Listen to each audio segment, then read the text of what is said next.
जय श्री कृष्णा। श्रीमद् भागवत महापुराण के दशम स्कंद में आप सभी का स्वागत व अभिनंदन है। चलें तो हम दशम स्कंद में वासुदेव देवकी विवाह एवं भगवान का देवकी गर्भ में प्रवेश का रसपान करते हैं। परीक्षित ने कहा, हे मुनीश्वर, भगवान परम ब्रह्म ने यदुवंश में कृष्ण नाम से अवतार लेकर कौन कौन सी लीला की, सो विस्तार से समझाने की कृपा करें। सुखदेव जी बोले, हे राजेंद्र, धन्य है तुम्हारा भाग्य जो भगवान की कथा सुनने को उत्सुक हुए हो। भगवान की कथा कहने, सुनने और पूछने वाला तीनों पुरुष को मुक्ति देती है। हे परीक्षित, एक बार दुष्टों के भार से पीड़ित हो पृथ्वी गोरूप धारण कर ब्रह्मा जी के निकट गई और अपना कष्ट सुनाया। पृथ्वी का दुख सुनकर ब्रह्मा जी भी दुखी हुए। वे पृथ्वी को साथ लेकर शिव जी के पास पहुँचे और पृथ्वी के ऊपर जो विपत्ति आई थी वह कथा कह सुनाई। शिव जी ने कहा, हे पृथ्वी, आप वापस जाएं। मैं और ब्रह्मा जी दोनों गोलोक जा रहे हैं। वहाँ पर जाकर परम ब्रह्म से विनय करेंगे।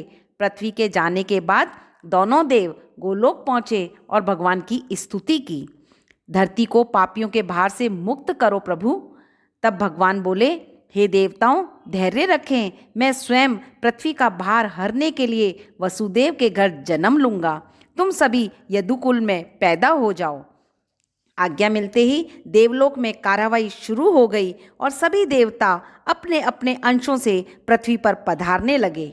इधर पृथ्वी में वसुदेव जी का विवाह देवकी से हो गया।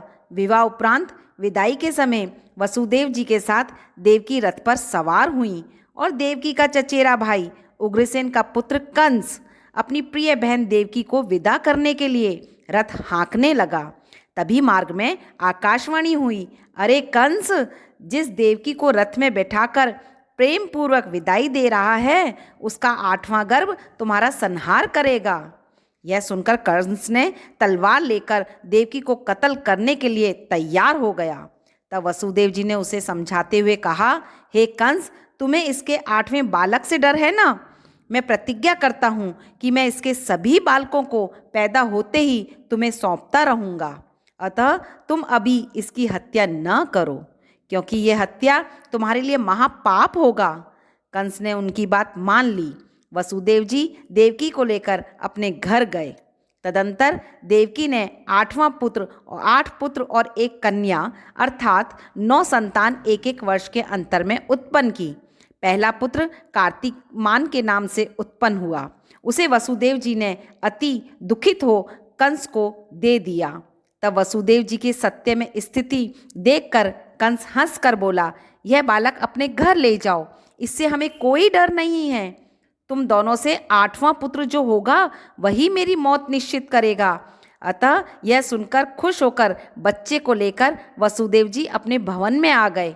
तभी नारद जी कंस के पास आए और बोले, हे राजेंद्र, ब्रज में नंद आदि सभी गोप तथा उनकी पत्नियां और मथुरा में वसुदेव आदि यादव और देवकी आदि सभी देवताओं के अवतार हैं। ये सभी तुम्हारे दुश्मन हैं, तुम्हारे शत्रु हैं। नारद जी के लौटने पर कंस ने सभी गोपों और यादवों को अपना शत्रु समझने लगा। वह विचार करने लगा, ना जाने देवकी का कौन सा बालक विष्णु का अवतार होगा और मुझे मारेगा। अतः तुरंत उसने वसुदेव और देवकी को दूतों से पकड़वा कर मंगवाया और हाथ में हथकड़ी और पैर में बेड़ी डालकर कठिन कारागार में बंद कर दिया।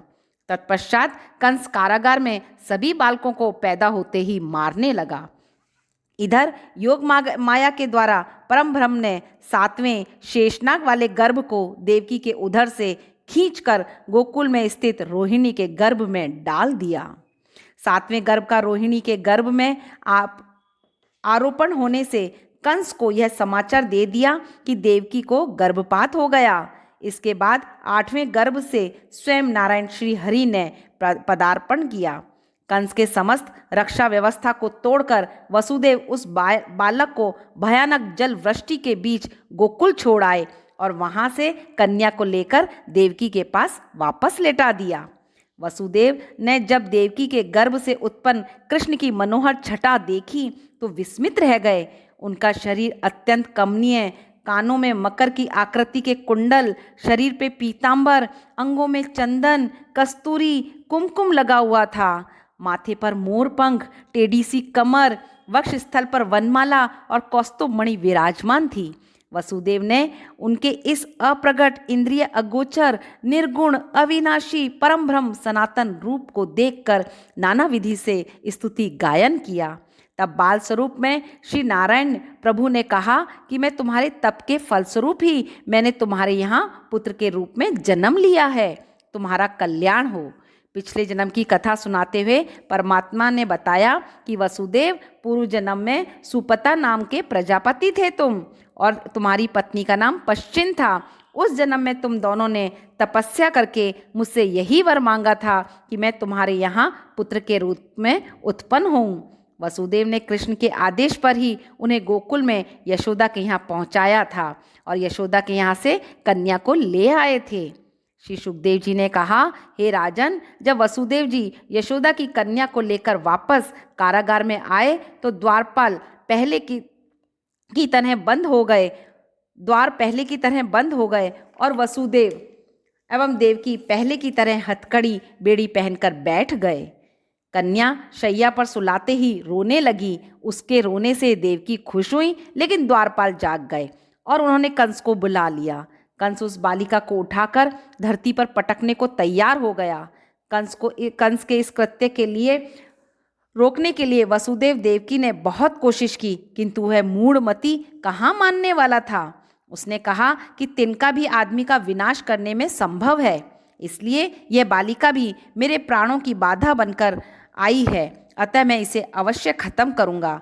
बालिका को पटकते ही वह आकाश में उड़ गई। तभी आकाशवाणी हुई, हे कंस, तू मुझको पटकने से तुझे क्या मिला? तुझे मारने वाला तो कहीं और जन्म ले चुका है। यह कहते हुए योगमाया अंतर्ध्यान हो गई। तब कंस उसी समय से अपनी मौत की प्रतीक्षा के लिए चिंतित रहने लगा।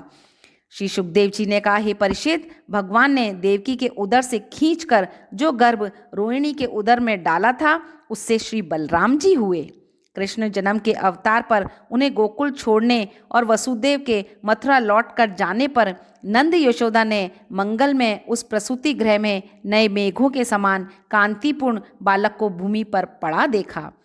वह अत्यंत सुंदर बालक शरद ऋतु की पूर्णिमा के चंद्रमा को भी लज्जित कर रहा था। उसके दोनों नेत्र नील कमल के समान थे, अंगों में धूल कण लगे थे, कभी हंसता कभी रोता था। भगवान रूप को इस प्रकार देखकर नंद और यशोदा अत्यंत हर्षित हुए। धाय ने उस बालक को शीतल जल से स्नान कराया। गोपियां खुश होकर जय जयकार करने लगीं। स्थूल, नित्यम तथा चलायमान स्तनों वाली सभी गोपियां वहां आईं। बालिकाएं, सखियां, ब्राह्मण, स्त्रियां सूती गृह में जाकर उस अलौकिक सौंदर्य के धनी बालक को देखने लगीं और उसे आशीष देने लगीं। कुछ ने वात्सल्य में उसे अपनी गोद में ले लिया और उसका श्रीमुख चूमने लगीं। नंद ने स्नान करके 2 वस्त्र धारण कर पूजा विधान संपन्न किया। ब्राह्मण भोजन कराया, बाजे बजवाए, याचकों को दिल खोल कर दान दिया। उत्तम रतन, मूंगे, हीरा, 50 ढेर स्वर्ण के, 100 ढेर चांदी के वस्त्र, 1000 गायें, दही, दूध, मक्खन, मिष्टान आदि सब दान किए। ब्रजराज नंद ने इस प्रकार नाना पदार्थों से पूजा विधान संपन्न करते हुए ब्राह्मण गोपियों को दान दक्षिणा से तुष्ट और पुष्ट करके प्रसन्नचित्त मन से पुत्रोत्सव संपन्न किया। इस प्रकार वह बालक शुक्ल पक्ष के चंद्रमा के समान दिनों दिन बढ़ने लगा और नंद के यहाँ बलराम और कृष्ण पलने लगे। सुखदेव मुनि बोले, राजन, योग माया की आकाशवाणी सुनकर कंस को बड़ी चिंता हुई। कंस ने देवकी के इन पुत्रों को मारने के लिए पूतना को बुलाकर कहा कि तुम गोकुल में नंद के घर जाओ और स्तनों में विष लगाकर शीघ्र ही नवजात शिशु को पिला दो। आज्ञा सुनते ही पूतना कंस को प्रणाम कर अपने कार्य को चल पड़ी। ब्रज में पहुंचकर उसने नंद के घर में देखा, वहां द्वार पर द्वारपाल पहरा दे रहे हैं। ऐसे भवन में वह पूतना मनोहर वेश बनाकर प्रवेश कर गई। पूतना को देखते ही गोपियों ने अनुमान लगाया कि कहीं दुर्गा या लक्ष्मी कृष्ण को देखने तो नहीं आई हैं, अतः सबने उसका पूर्ण आदर सत्कार किया। पूतना ने उन्हें बताया कि मैंने यह समाचार सुना है कि नंद के यहाँ एक महान पुत्र उत्पन्न हुआ है, जिसे देखने के लिए मैं यहाँ आई हूँ, ताकि उसे आशीष देकर मुझे भी कुछ दान दक्षिणा प्राप्त हो सके। ऐसा सुनकर यशोदा ने बाल कृष्ण को पूतना की गोद में दे दिया। पूतना ने उसे दुलार करते हुए अपना स्तन उसके मुंह में लगा दिया। कृष्ण तो अंतर्यामी थे, भगवान ने रहस्य जान लिया। वे पूतना के स्तनों को पकड़कर उसकी छाती पर बैठकर और हंसने लगे तथा उसके प्राणों सहित स्तनों से विष युक्त दूध का पान किया। उस पूतना के प्राण निकलते ही बालक हंसता रहा और पूतना का सुंदर मृत शरीर भयानक राक्षसी के रूप में बदल गया। यशोदा और अन्य गोपियों ने आश्चर्यचकित होकर देखा और यह दृश्य देखकर बालक कृष्ण को उन्होंने गोद में उठा लिया। बाद में पूतना के मृत शरीर का विधि पूर्वक दाह संस्कार किया। जय श्री कृष्णा। कल हम इसी कथा में आगे प्रवेश करेंगे और कथाओं का रसपान करेंगे।